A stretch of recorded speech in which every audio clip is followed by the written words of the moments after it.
Well, there is a lot to consider when planning a trip. Do you tip at a piano bar? And how do you get good travel advice from friends? Dear TripAdvisor herself, Leslie Carlin, a columnist with Scripps Howard News Service, joins us live via Skype with some answers this morning. The first question a viewer wants to know, if you request a song in a piano bar, do you have to tip? And if so, how much?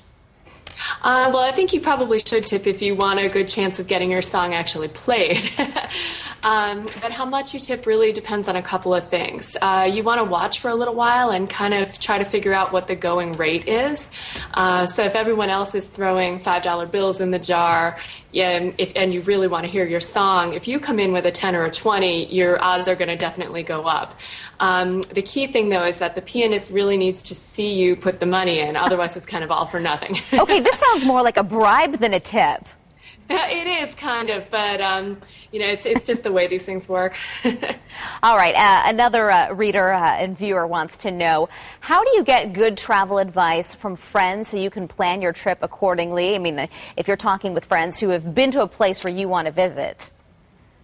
Well, one thing that I've learned at TripAdvisor is that in order to get good advice, you need to ask really specific questions. So if you just throw out a question like, what's a great restaurant in New York, you're probably going to get a list of the places that people like to go for their birthday or anniversary, and those will skew fancy and expensive.